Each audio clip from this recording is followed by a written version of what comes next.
I want to show you guys some of the Coop modifications I've made, and hopefully this is all for the better. But as you guys know from watching my prior videos, it's my coop is very small, and so I've got to be creative on how to make it seem bigger. Well, one of the things you can do to do that is take advantage of the headspace that you have. So if you have height, which I do, make things multi-layered. And so you remember I had a double layer of nest boxes over here. Well, I took those apart and I made it just a single layer. And I really think with 18 birds, I've got a total now of 3, and then I'll move the water. I'll have 4 nest boxes. And to be honest with you, I think that'll be enough. I mentioned before, my brother and I had chickens growing up. We had over 125 laying hens at one point, and I think we had 25 nest boxes, and we never had any problems.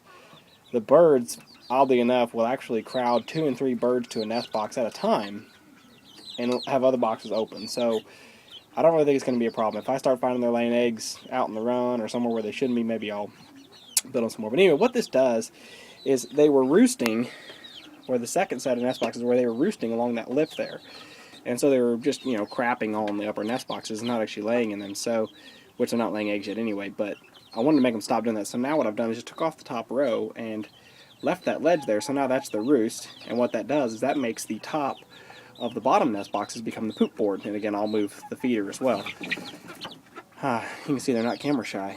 So anyway, this should work a little bit better as far as now I've got a good poop board, and I've got a more natural roost for them, because what they like to do is, the way that Americanas, they like to stand up there on that ledge but face outwards at night when they sleep, which means they'll poop along the top of the boxes there. The other rather crafty thing I did, and hopefully it works, is I built a penthouse, so to speak. I call it the penthouse, or a balcony. And what I'm going to do is underneath the balcony, so here's the ramp that goes out the bottom, but underneath the balcony I've got all this space under here. This is where I'm going to put their waterers. So I'm going to put a few nipples along that side and probably a couple nipples along this side, so they can walk over there, and that'll be always where they go to get their drinks. And then up here is where I'll put their feeder. So you can see they're exploring all the little catwalks that they have. So this is it's fun to see them figure it out and not be shy about it. But what I did was there's a ramp. So there's a ramp back here now. So they can come up, from in the run, and then take a left, go over here, then they can go up that ramp, which I've already seen the little ones used it. They're not shy. They can go up there and they can get up on top the nest boxes if they want to just walk around, have a little bit more space to walk, and then, of course that's also how they'll get up there to roost at night. I imagine most of them will probably just fly. I've noticed they prefer to sometimes just jump and fly like that one did. She says, why should I take the ramp if I can just jump? It's a shortcut.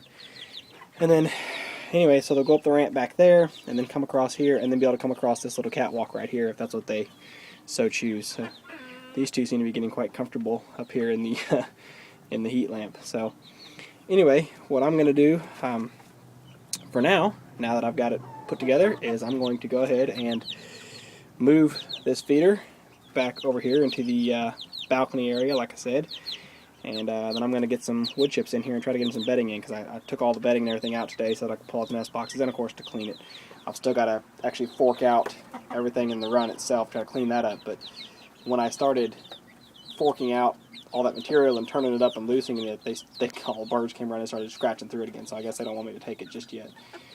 So anyway, yeah, just wanted to share with you a couple little modifications that I made, and hopefully they'll all work out well. Well, it seems little birds have had no problem figuring out the new coop design. They really seem to like it, especially over here on the roost.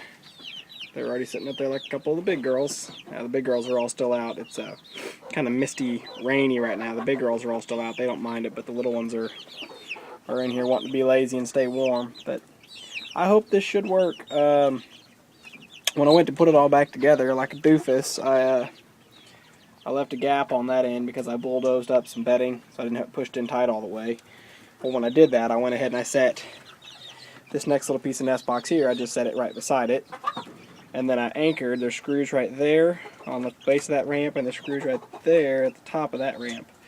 And so the whole thing now is tied together, and I can't move it. And I've got those gaps, and they're irritating me, but I mean, it's not the end of the world. It should be fine, but I certainly hope this will be a better design, or at least give them a little bit more space. It doesn't actually give them any more volume, it just gives them effectively more floor space to walk around. And when you when you read about, you know, what chickens need to be healthy and be comfortable, it's rated on how many square feet per bird. So not necessarily cubic feet, but square feet. So they still are wanting to, you know, they're not really using that ramp in the back a whole lot. They're wanting to jump up and fly up, and that's fine. I mean, as long as they don't hurt themselves by flying up, you know, to get caught in an aerospace, I think they'll be okay. But yeah, so new coop design done, everything put back together, bedding put back in. They're still roosting on top of their feeder, which drives me crazy. But maybe someday I'll get a, if I can put a lid on it and then actually hang it like it's supposed to be, then maybe they won't jump up there anymore, because they won't want to. They'll jump up and they'll swing. So I'm red anyway. So anyway, like I said, just a little remodel work done here, and hopefully it all works out.